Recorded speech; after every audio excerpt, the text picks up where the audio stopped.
Senhor, meus irmãos, Pai do Senhor Jesus Cristo. E hoje, bom dia, boa tarde, boa noite, não sei quando você está nesse vídeo. Hoje estarei lendo um versículo que poucas pessoas falam, mas que tem uma resposta de Deus aqui praticamente. Aqui foi quando Deus falou a Jeremias, aqui no capítulo 33, do seu versículo 3. Hoje está lendo e hoje está explicando a palavra. Clama a mim e responder-te-ei, e anunciar-te-ei coisas grandes e firmes que não sabes. Esse versículo pode parecer pequeno, mas é um versículo que carrega muito significado, sim. Tanto teológico, tanto fisicamente. Porque aqui Deus ele fala para o povo que estava cativo da Babilônia clamar a ele e que ele responderia o povo na mesma da hora, porque Deus ele não despreza um coração quebrantado ou um clamor de uma pessoa, mesmo que seja só uma pessoa para simplesmente destruir uma nação, como lá em Sodoma, como Deus ouviu um clamor e decidiu destruir Sodoma, porque Sodoma estava em puro pecado, era muito pecado. Ou seja, Deus ele não vai desprezar um clamor. Ou seja, meus irmãos, Deus ele nunca vai desprezar um coração quebrantado, um coração contrito, um coração que está triste com a situação, uma pessoa que simplesmente clama, uma pessoa que simplesmente está firme em buscar a Deus. Ele jamais vai desprezar, porque como é que Deus... É como se Deus não resistisse a uma pessoa que realmente está buscando Ele na sinceridade. Ou seja, Deus jamais vai desprezar uma oração de uma pessoa, mesmo que seja pequena e simples, mas com sinceridade. Ele jamais vai desprezar alguém que simplesmente quer buscar Ele de maneira sincera, e não de maneira, como posso dizer, interessada ou fria e crua. Ou seja, meus irmãos, Deus jamais vai desprezar o seu clamor e a sua oração, porque Deus, Ele é o único que vê aqueles momentos tristes, aqueles momentos ruins, aqueles momentos que você orou, que você se forçou a orar, porque se você falou bem assim, eu não tenho ninguém, então vou ir para Deus, porque só Deus é o meu refúgio. Ou seja, Deus não vai te desprezar nessas horas, é nessas horas que Ele vai te abraçar da maior forma possível, porque Deus, Ele não vai chegar para um filho que está triste e falar, e vai castigar ele, vai exortar ele, não, para de ficar triste, fica feliz. Deus não força ninguém a isso. Deus ele conforta a pessoa com seu Espírito Santo Todo-Poderoso. Ou seja, meus irmãos, Deus ele jamais vai desprezar o seu clamor. E o que seria um clamor? Um clamor não é algo que a gente é escandaloso. Ah não, estou desesperado, vou clamar. Não, clamor é simplesmente uma pessoa chorar, uma pessoa ser sincera com Deus, desabafar com Deus, e simplesmente a pessoa se abrir com Deus. É isso, abrir o coração, entregar o coração a Deus. Porque um clamor não se resume a você ficar desesperado, a você gritar, meu Deus, me ajuda. Não, é simplesmente você ser sincero com Deus. Porque clamar a Deus é bem diferente de você ir para a oração e sair pedindo um monte de coisa. Porque muitas pessoas hoje em dia pensam que Deus é o banqueiro delas, né? Chega lá, Deus, eu quero isso. Mas não, Deus não é isso, não. Deus não é simplesmente uma pessoa que vai submeter às suas vontades. Você que tem que se submeter às vontades dele. Porque, como Ana, que era uma mulher desprezada, conseguiu o seu filho, mas não conseguiu por meio de Deus, mas para Deus. Ela conseguiu o filho dela para Deus. Como assim para Deus? Como é que ela conseguiu o filho dela para Deus? Por exemplo, ela não usou Deus como meio. Ela nem usou Deus. Ela que foi usada por Deus. Ou seja, não é sobre você usar Deus para conseguir uma coisa. É sobre Deus te usar para o propósito que Ele colocou em você. Ou seja, você que se submete a Deus. Eu não estou falando isso para você sentir medo, para você se sentir intimidado, sei lá, se sentir, não, Deus é mandão. Não, Deus não é mandão. É porque, como fala em Romanos 12:2, que a vontade de Deus é boa, perfeita e agradável. Nós podemos ter uma vontade boa e agradável, mas nunca será perfeita, porque nossa vontade é humana. Nossas vontades são baseadas no quê? No querer. E o querer vem da onde?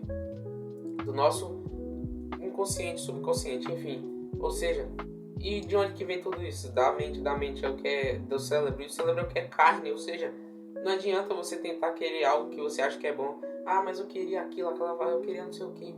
Você pode até pensar, seria bom no começo, poderia, mas depois só viria a ruína. Ou seja, Deus não permite coisas em nossas vidas para que não nos arrasemos. Como assim arrasemos?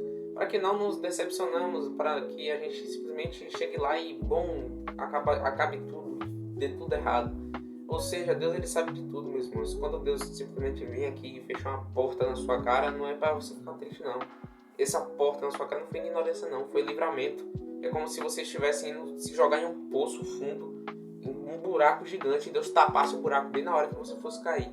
Ou seja, meus irmãos, não desprezem a Deus e clamem a Ele. E clamar não significa sair gritando, não. Clamar é o desabafo, é o abrir de coração, é a sinceridade pura com Deus. Ou seja, meus irmãos, Deus, tudo que Ele deseja, tudo que Ele quer que você faça, que você busque a Ele, que você clame a Ele. E simplesmente numa relação, não é uma relação que você força alguém para, por exemplo, ter um marido e a mulher. Nós somos a noiva de Cristo, e Cristo é o marido. Jesus Cristo é o marido que chega, minha mulher, você vai ter que forçar. Não, Jesus Cristo faz algo que é voluntário. Ou seja, por exemplo, se você chega em um parceiro ou parceira, você não tem mais, não sei se você tem ou não tem, mas bem, você chega no seu parceiro ou parceira e fala, me fala te amo, aí beleza. Aí a pessoa tem que falar, te amo, pronto.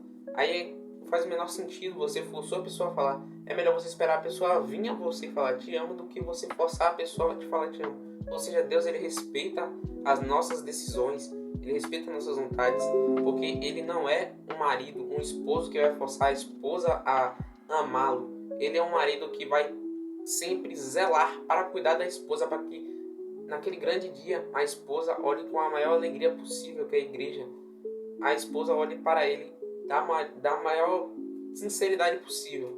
Ou seja, nós devemos clamar a Deus, mas não só pelas nossas necessidades. É importante que você seja cuidado espiritualmente e fisicamente. Mas também é necessário, meus irmãos, clamarmos pelos outros. Clamarmos por pessoas que infelizmente são perseguidas, porque é uma realidade bem brutal, mas é a realidade que existem muitas pessoas no mundo aí que são caçadas por ser cristãos, perseguidas. E nós aqui no Brasil temos a maior liberdade de um país laico, que tem várias religiões, e o cristianismo é liberado simplesmente. Não tem o menor, sei lá, tem sim uns casos pequenos assim, mas não necessariamente um negócio que é o governo que manda. Mas, meus irmãos, entendam, nós temos que clamar por nossos irmãos. Temos que clamar pelos irmãos, não só do Brasil, mas também de outros países. Clamem pelo seu país a Deus, que Deus ele providencia tudo. Deus, você duvida de Deus? Deus Todo-Poderoso que pode pegar a terra e transformar num grão de átomo. Um átomo é menor que tudo, é pequenininho. Ou seja, para Deus nós somos apenas, sei lá, uma formiguinha, mas mesmo assim ele decidiu amar a gente, porque o Criador, ele é, como Paulo falou, o pecado abundou, mas a graça superabundou. Ou seja, da onde que vem todo esse amor? Vem do Pai. O Pai Celestial é santo, meus irmãos. Você consegue entender que Deus ele é puramente santo. Não tem nada assim, tipo, santo, puro amor e também pura bondade e pura misericórdia, porque ele decidiu nos amar mesmo porque Deus ele é o único que pode fazer justiça a nós, o único e pode fazer justiça para nós. Ou seja, Deus poderia muito bem pegar todo mundo, pegar assim, vou criar ele, Deus, Jesus e Espírito Santo, vamos criar uma nova humanidade perfeita. Mas aí Deus não seria justo, ou seja, porque ele não daria chance para os justos e injustos, que somos nós. Então ele não cumpriria seu papel, porque Deus ele já é Deus antes mesmo da criação. Mas Deus ele é fiel com sua palavra, ele cumpre seu papel. Mas Deus não é só uma peça da história, Deus não é uma peça da história, ele é o Deus Todo-Poderoso, ele que é o protagonista de tudo. Nós somos apenas os figurantes que devemos adorar ele, mas não de uma forma forçada, mas sim como filhos de Deus, para que naquele grande dia nós venhamos ser chamados pelo nosso nome, não com aquela frase que todo mundo deveria temer, mas infelizmente muitas pessoas aí no mundo não temem, que simplesmente naquele grande dia que Jesus diz que aqueles que não buscarem ele vai dizer bem assim: afaste-se de mim, pois eu nunca vos conheci, malditos. Ou seja, conhecer a Deus não significa você saber quem ele é, mas ter uma relação com ele e reconhecer ele, a soberania de Deus, conhecer a Deus e ao fundo de Deus. É como assim, tem um lago, aí esse lago é a sua relação com Deus.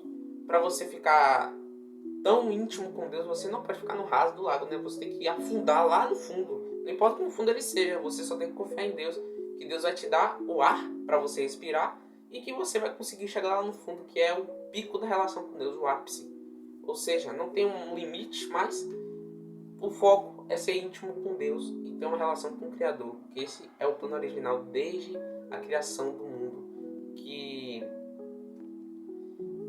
como falar em Apocalipse 13, 8 ou 9, se não me engano, é que o Cordeiro já foi morto desde a fundação do mundo, ou seja, desde o começo do mundo, Jesus já tinha morrido para que você hoje tenha sido salvo. Já era um plano que simplesmente, não quer dizer que ele morreu fisicamente, mas que era algo que já estava lá Jesus, Deus e Espírito Santo. Deus já falou, Jesus, você já vai ser sacrificado, você já sabe disso. Ou seja, Deus já sabia disso, já fez isso para a humanidade. E, enfim, esse foi o foco da palavra, meus irmãos. Clamem a Deus, porque Ele responde a vocês e anunciará coisas grandes, como aqui fala. Se você quiser ir a profundo com Deus, é só clamar a Ele. Clame a Deus. Deus me mostra, Deus eu quero ver, Deus eu quero ver coisas novas. Ele vai te mostrar. Deus ele é fiel com sua palavra, como aqui está escrito. E, bem, aqui como diz também, clama a mim, responder-te-ei, anunciar-te-ei coisas grandes e firmes que não sabes. Ou seja, coisas grandes e firmes. Deus, ele é o único que te dá estrutura para seguir a sua vida. E bem, este foi o foco da palavra, meus irmãos. Muito obrigado por ter visto esse vídeo. E que Deus abençoe sua vida, meu irmão, minha irmã, não sei quem é você que está vendo, mas que Deus abençoe sua vida grandemente. E Deus abençoe.